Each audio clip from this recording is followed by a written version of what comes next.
go Area 3 pre-flight preparation. Okay. So the scenario, what I want you to do is, we did this yesterday, but I want to go a little bit slower because I'm going to add in there the notes that you gave me on what's going to be asked in his way. But I am Abe Froman.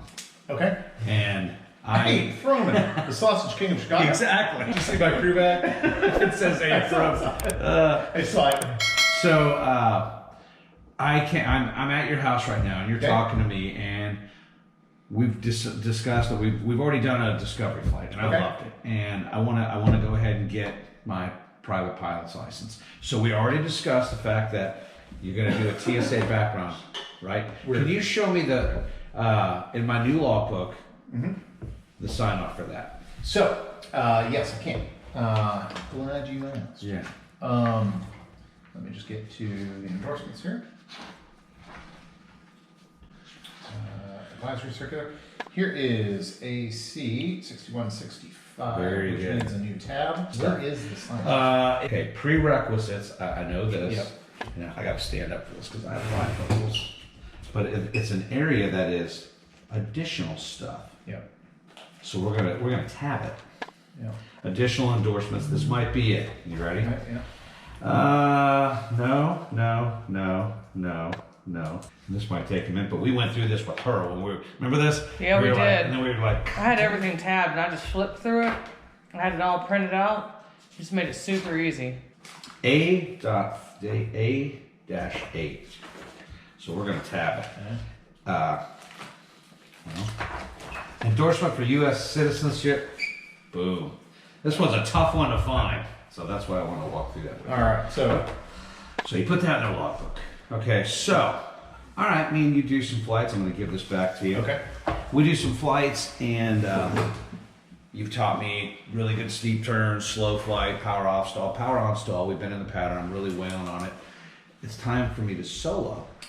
So, let me ask you, is there a minimum time requirement for that? Not a minimum time requirement for solo, but we live in. I'm realistic about the age that we live in. Okay. It would behoove you, the professional flight instructor, to ensure that you've really provided sufficient education for this person to go solo, right? And the fact that they performed at You have all that's done. Solo level, okay. So there's some things that we need to make sure I have for this to happen. Yep, absolutely. So those would be our student pilot endorsements. This is A3 is the section. We're going to need to do our pre-solo aeronautical knowledge. Okay. And so we would make sure that they had taken our test, which we have over here, and that we had corrected that test to 100%. Okay. We would note that we had done that, and there's a little I certify that so and so. Okay.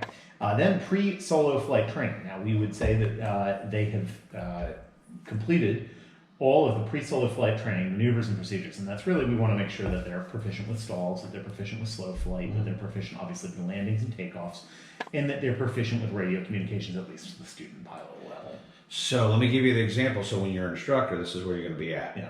And You're going to sit, I call it my office. We have a Suburban. So I sit, and it's hot out there. So I get my Suburban going. Right. And the day I know they're going to do it, and I make sure that they have provided me, I'm anticipating this, that they're going to show me before I even let them solo that day. 10 perfect patterns. It's a long day without me saying a word. Okay. And then I get out. But I've pre-planned, and I pull the logbook out, and we've discussed it. We've corrected. a sticker ready to go. I put these. I already signed them off. They're in there. Okay, so I can just get out. So you got that. But even prior to that day, what did we have to do? We had to get some things. This is a weird, ambiguous. You're gonna go. Oh, of course. We had to obtain their student pilot certificate. Exactly. We do that. That wasn't a thing, Mike. Me neither. You signed the back of your medical. Right. Exactly. Yeah.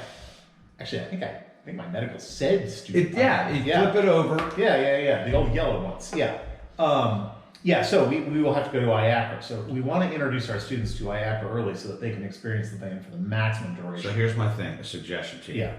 Right off the bat, and you take them on after the discovery flight, TSA endorsement, Okay, so let's just do go this. right into IACRA and say, let's get this out of the way. For the sake of her video, let's just do this. So Tom, you've come and scene. Tom, you've come and you want to become a private pilot. And so we've gone for one flight in the mighty 172 Cessna. We've got a really good time here. November 1, 2, 3, 4, 5. Right. And you say, well, I want to get my private pilot's license. Now, the first thing I want to do is make sure you've got enough money. Just kidding. Sure. No, the first thing that we want to do is make sure that we have the appropriate information to train you for a rating. And that is either you're a U.S. citizen or you've completed the Transportsicherheitsdienst alien flight registration. What do you need for me to prove that I'm a U.S. citizen? Well, I'm going to need a passport, a birth certificate, a passport card, Okay. or I can take a statement of birth abroad that says you're a U.S. citizen. What about my You're driver's an license? embassy or something like that.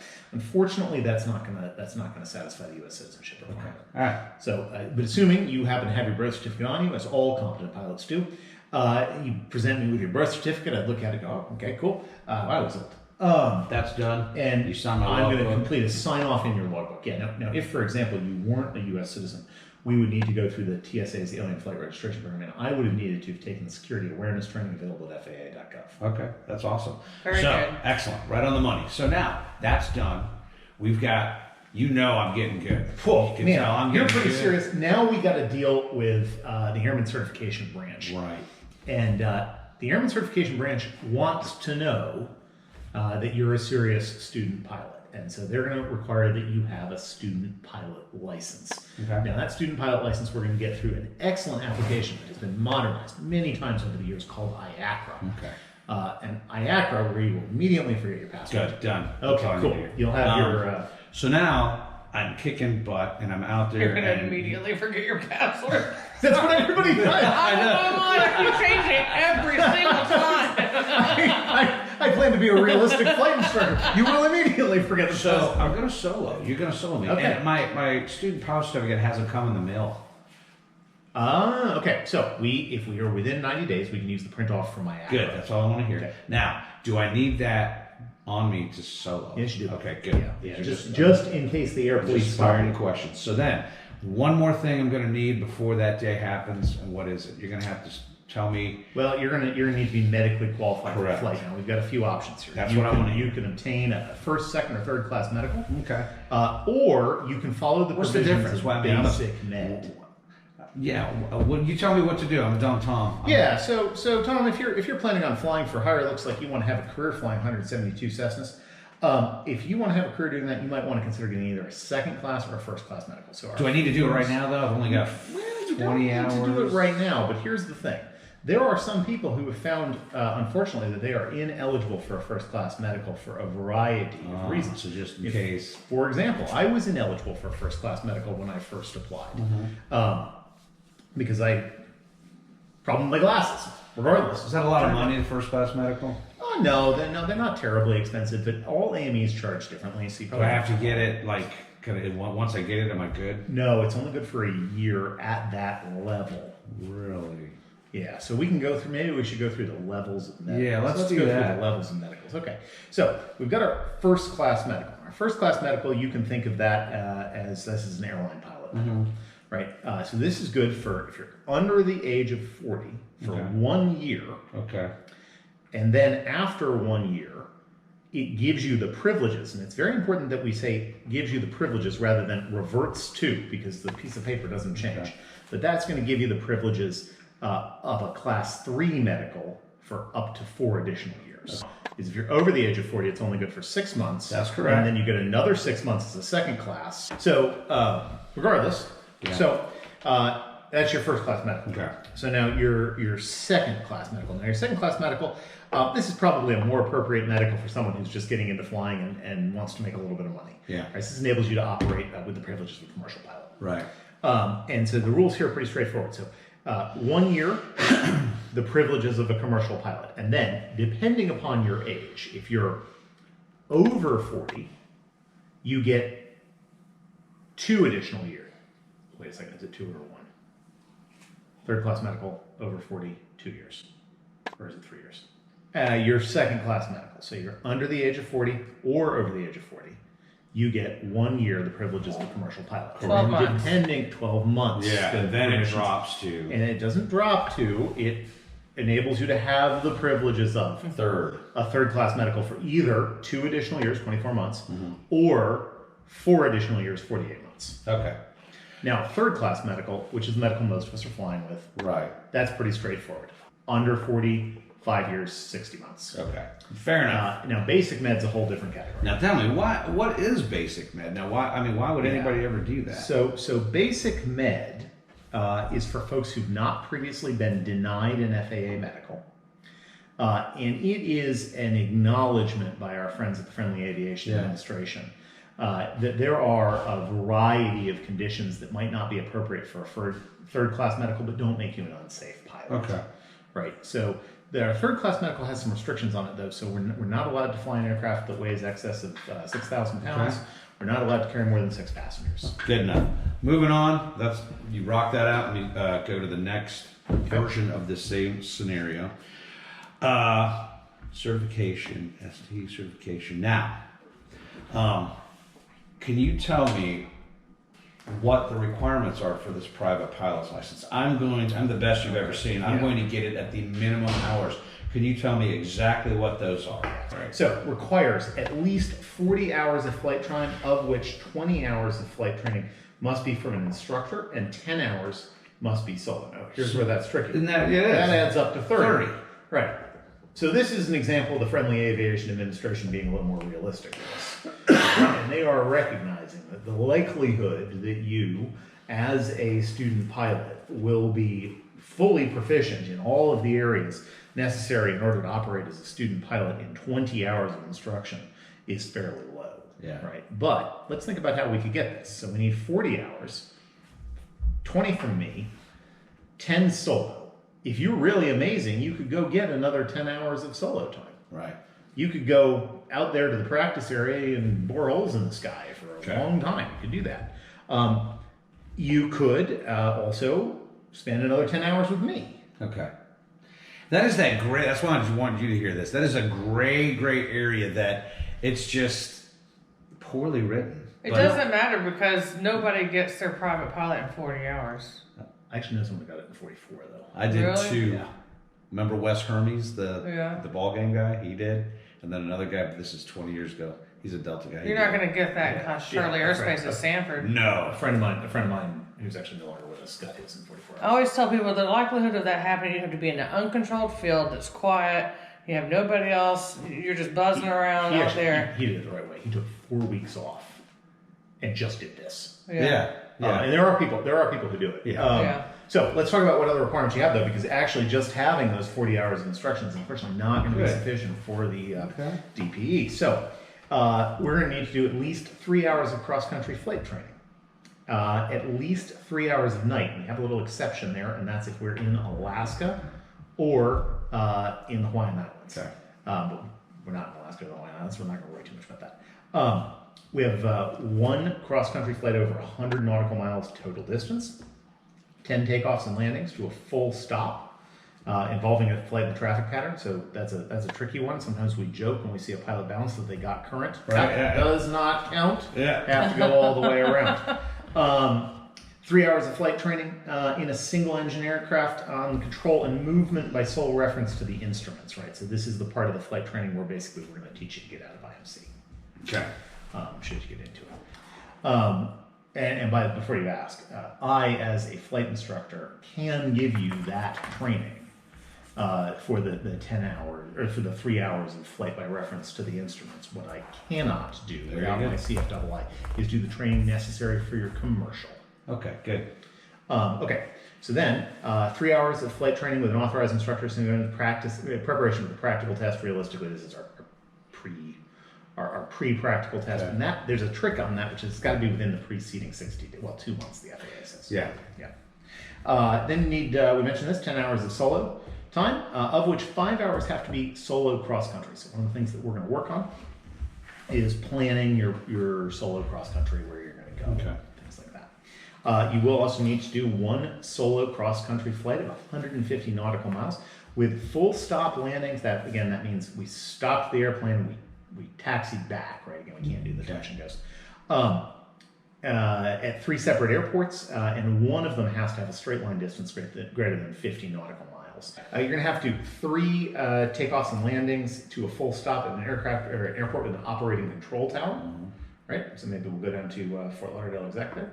And that's good. Those are going to be your requirements. Okay.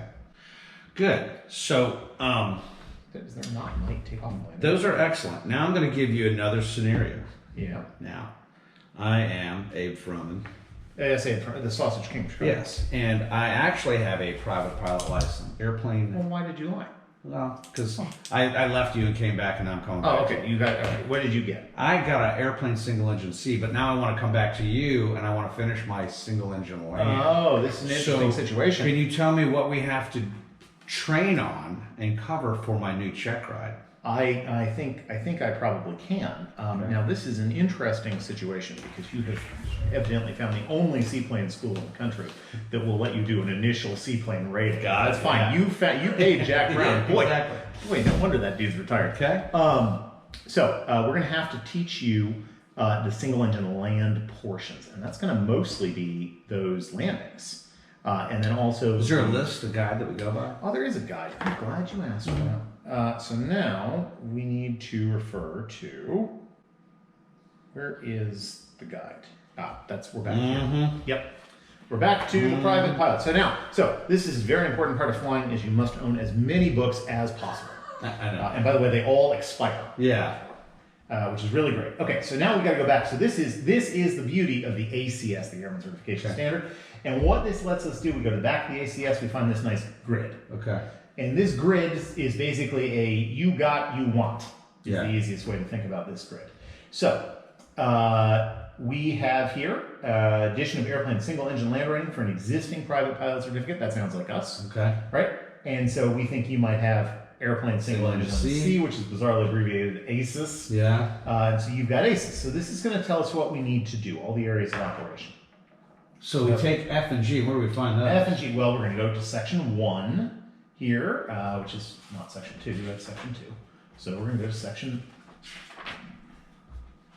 Yeah. We're going to go to section 1. Stand by.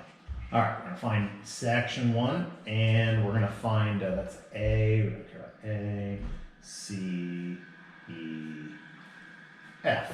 F, performance and limitations. And by the way, this is actually a gimme question because F and G will always be required. Exactly. So F and G are performance and limitations and operation of systems. Okay. Right, so when I said we're going to need to teach you about operating a single engine land airplane, we're going to need to teach you about the limits for a single engine land airplane. You can forget all that stuff you learned about float weight, and all that kind of stuff. And we're also going to have to teach you about the operation of systems in that aircraft. Now, if you ever want to go even quicker than that, I even start even easier. At the table of contents. Yeah. You know. So, all right, one more scenario. Okay. It should do a helicopter one. We're going to call it, I'm actually a private helicopter. Private helicopter pilot. Cool. And I want to be an airplane single engine land. Okay. This is going to be tricky. Okay, yeah, no, we can do this. All right, yeah, no problem. Okay, so, hey, congratulations, you're a fling wing guy. You're now going to become a fixed wing guy. Things are going to get a lot cheaper for you. Really good news. It's cheap.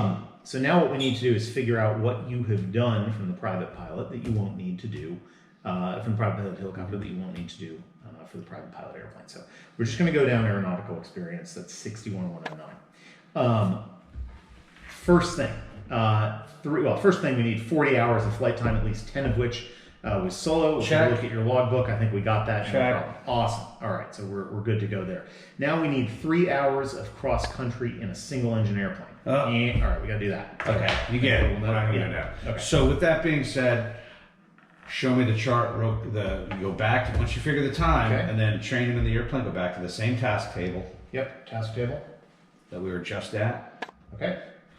And pick the one. Rotorcraft helicopter. That's it. And then you have to do all And this. we'll just go down rotorcraft helicopter. Fair enough.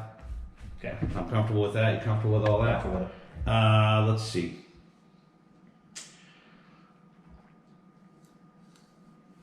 When you're giving a biannual flight review, can you walk me through what's required, what's not required? Does he need a sign-off? Does he need a check ride? We would always want to pull the most recent write-up on biannual flight reviews. And the reason for that is this has changed actually several times over the period that I have been a pilot. So this is 6156.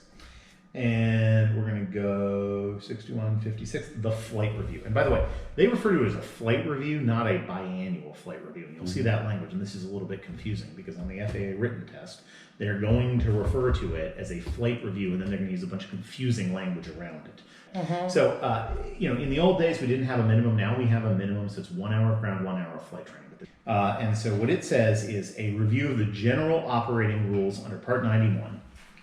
So this is going to be our, probably the best one is to ask which section is careless and reckless, and then maybe we talk a little bit about careless. I get where you're going. You got it. We don't need to waste any time there. Now let's do Task E, airworthiness requirements. Yep, let's go down. Let's go through the list for airworthiness. May I see my PPS, please? I might have bent it. I'm really bad, but hard on both. That's right. I see that. All right. So there's a variety of things that we want to cover. There's a variety of things that we want to cover in airworthiness. So Aviate is our memory device for this. And we'll just figure out what Aviate is. There we go. Thank you. Let's just figure out what Aviate is. Where'd our eraser go? There it is. Now, if you're like me and you misspell things, these acronyms don't help at all. So sometimes you want to go back. All right. So A. Once a year, we've got to have someone look at our airplane. And that's going to be our annual. V. Now, this one is a little tricky. V is VOR. So this is our VOR test, and that's a 30 day. 30 day. No, that's a 30-day requirement, and this is 12 months. Our annual, our VOR test, and this we only need, by the way, if we're going to use VORs. If we don't intend to use VORs, or for whatever reason we don't know what VORs are, which is going to happen one of these days, then we probably won't need the VOR. Okay. I is inspections. Well, I guess it could be inspections, you're right. Yep, and the big one here is 100 hour if the aircraft is for hire, but some aircraft have other inspections that they need. We're going to get into that in this next one. And this is airworthiness directives. So airworthiness directives, these are any of the mandatory things that come out from the FAA. And what's interesting to me is the number of pilots who think that it stands for administrative directives. But anyway, airworthiness directive. And one of the reasons I said inspections, not just 100 hour, is that some ADs require a recurrent inspection that the pilot can do. So for example, my R-44 sitting out there has a required inspection of the blades that I do after every time I fly it. Right? So it's airworthiness directives. And then T is transponder. And this one is a little bit complex. This is a 24-month requirement. And this one actually has some items underneath it. So this is actually not only the physical transponder in the aircraft, but we're also checking its mode C reporting, which is the altitude encoding. We're also going to check your altimeter to make sure that it lines up with the mode C reporting. And then if you have a big fancy glass cockpit aircraft, you actually have to run the whole self-test on the transponder as well, which tests the mode S capability, the mode C capability, the ident capability to test everything. Right, so those are your basic inspections. And there's two more. Aviates, ES. Yep. One more E and one more S. ELT. Okay. That would be your emergency locator transponder, which never works. How often does that have to be inspected? Your ELT is an annual inspection item, and it is a required portion of your annual. Okay, perfect. So anytime you see an annual sign off, you'll see that. But there's a gotcha here. Batteries. Yeah. The ELT has batteries, and the batteries can be out of sync with the annual. So if you actually do move to a point where you own an airplane, it might make sense. Do you know what that out of sync, what the usage is for that battery? Yeah, so the battery is considered no longer usable after either 1 hour of operation or at half of its usable life. But the reality is, outside of real fancy 406 CLTs that have a little button or a little light that tells you when that's happened, you basically have to guess at it. Yeah, it's kind of an issue. But if you get, that's good reason to spend some money with AirTax and get yourself a fancy ELT. I don't need people telling me I have more problems. And, I'll risk it. Your other S is. I covered it in transport. Yeah. Oh, you did. You're right. So that was. And I imagine the next thing you're going to want to know. Well, let's look. What's the next thing on the list? Well, the next thing on the list, so we talked about that. Let's talk about required equipment for day and night. Oh, I love this. Okay, this one. This was your favorite. This one is tomato S, and then we always want to check and make sure we spelled it right because there's always a chance, right? And then, bizarrely, this one is also flaps. Okay, so A, first thing, airspeed. Yes. Yes, sir. T, tachometer. And that requires that. Oil, we got two O's and they're both about oil, so we'll just do that one real quick. This is oil temperature and oil pressure. Okay. Although the good news is you can get it backwards and it's still fine. Oh, absolutely. M is manifold pressure. That's hard for private pilots to remember because why? Because they may not have an aircraft with a manifold pressure. Exactly right. Let's see here. Next A is altimeter. Very important. We definitely need that. T is temperature. And now here's how I think of this one. This is supposed to be temperature just for the water-cooled engine. But if you look at the operating restrictions for an awful lot of aircraft, they require that you have a cylinder head temperature indicator as well. So even if you need whatever the temperature indicator that's appropriate for the aircraft. Okay. But it is typically for liquid-cooled engines. Yeah. So F, fuel. And this would be fuel pressure, fuel quantity. Fuel gauges, and right? we always rate. And this is another one where we got to sort of cross-check with the POH for the aircraft. Okay. Fuel. L is landing gear. And if we're flying a retractable airplane, this is to see whether or not we've got the proper indication lights for it. Okay, so the 3 green, is that what you're talking about? The 3 green, the 1 red, I have a yellow light. Oh, okay. It sort of depends. Let's see here. Landing gear. A is anti-collision.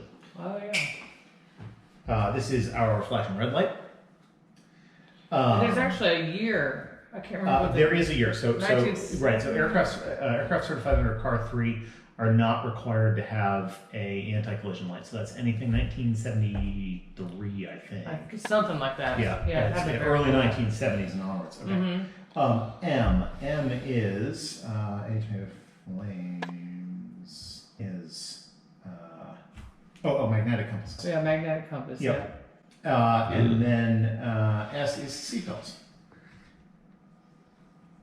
Okay. This good is job. the minimum. Okay, so now Excellent flaps. job. Now we want to go do this at night. Okay. Right? And so the first thing, why are you flapping doing this at night?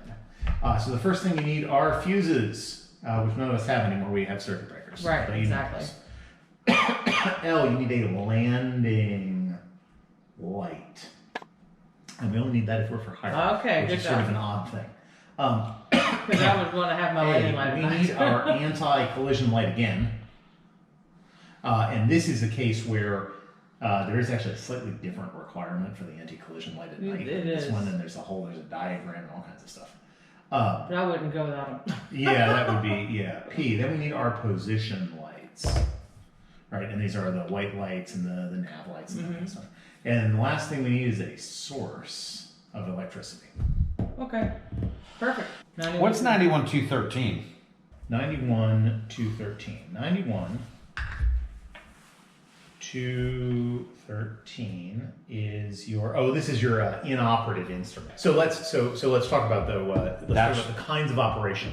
Okay, so now we're in a gray area. Yeah. So let's say we're going to fly the mighty 172 Cessna here, and our 172, which we're going to give a name, but our 172 Cessna is flying along, and during the day we get on the ground, and we notice we don't have any spare fuses left. Oh, that one's there.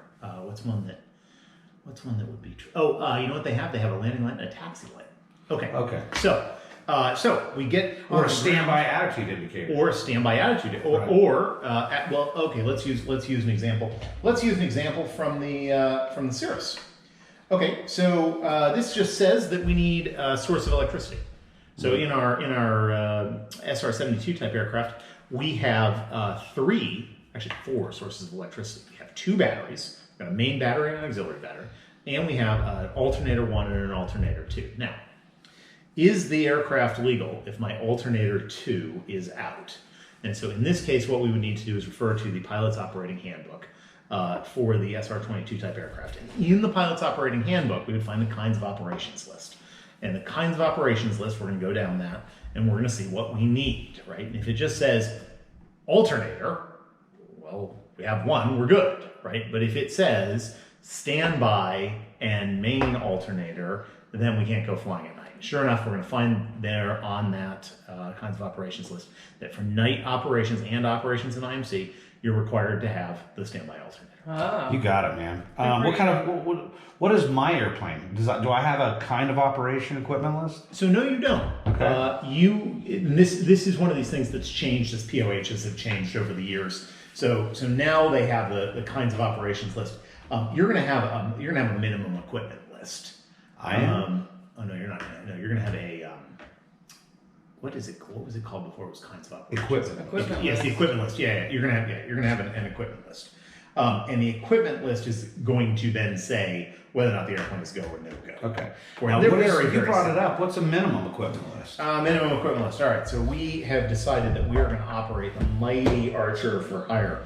And as part of our plan to operate the Archer for hire, we have decided that we don't want to spend a huge amount on maintenance because we're cheap.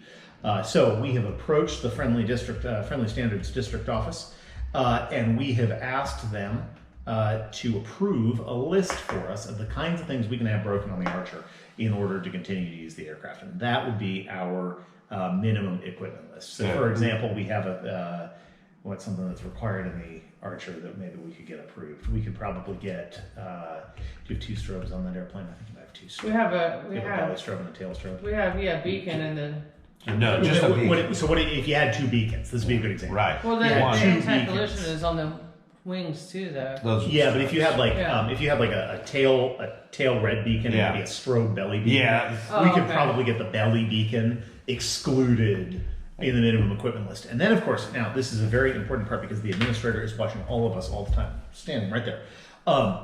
We would need to get approval, and then we would need to placard anything that is inoperative, and we would need to make a notation in the aircraft's logbook that it's inoperative. And the next time we go for maintenance, we would need to make sure that this component is looked at. Now, does it need to be fixed? No, it doesn't need to be fixed necessarily, but we do need to continue to mark that we're deferring it. So basically, And that's the how you don't administrator- shut an airline down. Right. Yeah. And I guess we got the other one, which is CDL. Yes. Right. So CDL is sort of our halfway between MEL. It's between a no-go and an MEL item. A CDL is a configuration deviation list, and this gives us, we might be able to continue the operation of that type, but have a restriction. So my favorite one is the one that my buddy John Lumley told me, which is that in the 707 there was a center landing gear of some type, and if this did not extend, you had a weight limitation, but it didn't mean you couldn't go. And that's it's pretty much the way I look at it is CDL is outside configuration. The wings got something on it. There's a big dent in this. There's something that maintenance took care of it. Once they approve it, I'm not a mechanic. I'm good. It's the airplane. It's more mechanic stuff. So that's your whole oral.